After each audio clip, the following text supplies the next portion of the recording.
बोलो सियावर रामचंद्र की जय। और आप सुन रहे हैं श्री रामचरितमानस।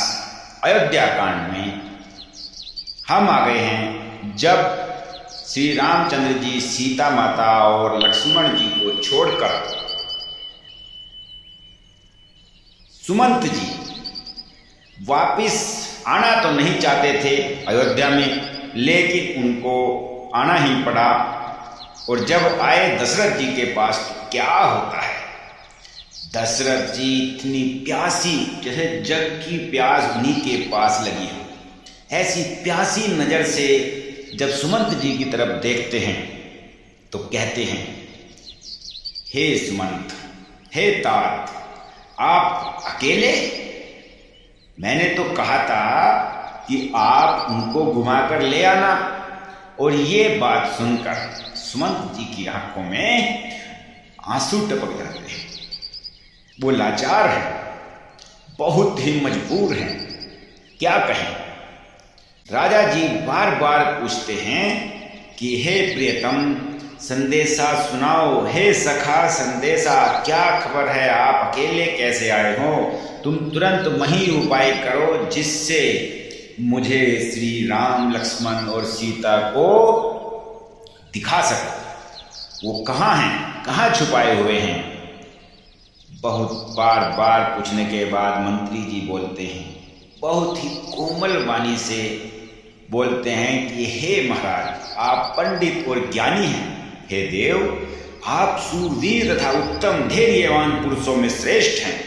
आपने सदा साधुओं के समाज का सेवन किया है। जन्म मरण, सुख दुख के भोग, हानि लाभ, प्यारों का मिलना बिछुड़ना, ये सब तो चलता रहता है। काल और कर्म के अधीन रात और दिन की तरह बरबस होते रहते हैं।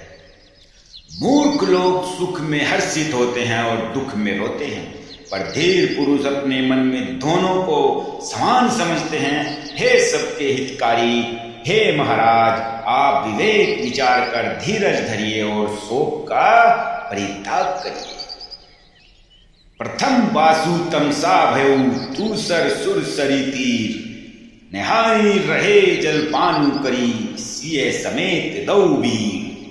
श्री राम जी का पहला निवास मुकाम तमसा के तट पर हुआ था, दूसरा गंगा तीर पर। सीता जी सहित दोनों भाई उस दिन स्नान करके वहां पर जल पी कर रहे।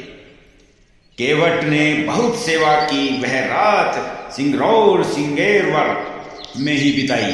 दूसरे दिन सवेरा होते ही बड़ का दूध मंगवाया और उससे श्री राम लक्ष्मण ने अपने सिर की जटाओं का मुकुट बना लिया। तब श्री रामचंद्र जी के सखा निषाद राज ने नाव मंगवाई और पहले प्रिय सीता जी को उस पर चढ़ाकर फिर श्री रघुनाथ जी चढ़े और फिर पीछे से लक्ष्मण जी धनुष बाण सजाकर उस पर चढ़ दिए। मुझे व्याकुल देखकर श्री रामचंद्र जी धीरज धरकर मधुर वचन बोले कि हे तात, पिताजी से मेरा प्रणाम कहना और मेरी ओर से बार बार उनके चरण कमल पकड़ लेना। फिर पांव पकड़कर विनती करना कि हे पिताजी, आप मेरी चिंता न कीजिए। आपकी कृपा, अनुग्रह और पुण्य से वन में और मार्ग में हमारा सब कुछ कुशल ही मंगल ही होगा। इस प्रकार फिर वे वहां से चल दिए। बार बार चरण कमलों को पकड़कर गुरु वशिष्ठ जी से मेरा संदेशा कहना कि वे उपदेश दें जिससे अवधपति पिताजी मेरा सोच न करें। ऐसा कहकर फिर बोले कि हे तात, सब पूर्ववासियों और कुटुंबियों से निहोरा अनुरोध करके मेरी विनती सुनाना कि मनुष्य मेरा सब प्रकार से हितकारी है। जिसकी चेष्टा से महाराज सुखी रहें, ऐसा ही काम करें सब मिलकर। और भरत के आने पर उनको मेरा संदेश कहना कि राजा का पद जाने पर नीति न छोड़ देना, कर्म, वचन और मन से प्रजा का पालन करना और उनका सब दुख दूर करना। यह सब कहकर लक्ष्मण ने कुछ कठोर वचन भी कहे, किंतु श्री रामचंद्र जी ने उन्हें चुप कर फिर मुझसे अनुरोध किया और बार बार अपनी सौगंध दिलाई और कहा कि आप लक्ष्मण के लड़कपन को वहां पर ना बताना। प्रणाम कर सीता जी भी कुछ कहने लगी थी, परंतु स्नेह बस वे शिथिल हो गई, उनकी वाणी मही गई, नेत्रों में जल भर आया। मैं अपने क्लेश को कैसे कहूं, जो श्री रामचंद्र जी का यह संदेशा लेकर जीता ही मैं लौट आया हूं, ऐसा कहकर मंत्री की वाणी रुक गई और हानि की ग्लानि और समेत वे वश में हो गए। सारथी सुमंत्र के वचन सुनते ही राजा पृथ्वी पर गिर पड़े। उनके हृदय में भयानक जलन होने लगी, वे तड़पने लगे। उनका मन भीषण मोह से व्याकुल हो गया, मानो मछली को मांझा व्याप गया हो, जाल में फंस गई और वो जल से बाहर निकल गए। सब रानियां विलाप कर करके रो रही हैं। उस महान विपत्ति का कैसे वर्णन किया जा सकता है। उस समय के विलाप को सुनकर दुख को भी दुख होने लगता है, धीरज को भी धीरज भाग जाता है। राजा के रावले रवि रनिवास में रोने का शोर सुनकर अयोध्या भर में भारी कोहराम मच गया। ऐसा जान पड़ता था मानो पक्षियों के विशाल वन में रात के समय कठोर वज्र गिर गया। राजा के प्राण कंठ में आ गए, मानो मणि के बिना सांप व्याकुल हो गया हो। इंद्रियां सब बहुत ही विकल हो गई, मानो बिना जल के तालाब में कमलों का वन मुरझा गया। कौशल्या निर्पू दिख मलाना, रवि कुल रवि अतायऊ जीव जाना। उर्धरी धीर राम महतारी, बोली वचन समय अनुसारी। कौशल्या जी ने भी राजा को बहुत दुखी होकर अपने हृदय में जान लिया कि अब सूर्य कुल का सूर्य अस्त हो चला है। तब श्री रामचंद्र जी की माता कौशल्या हृदय में धीरज धरकर सबके सबसे अनुकूल वचन बोलती हैं कि हे नाथ, आप मन में समझकर विचार कीजिए कि श्री रामचंद्र जी कावी योग का पार समुद्र है,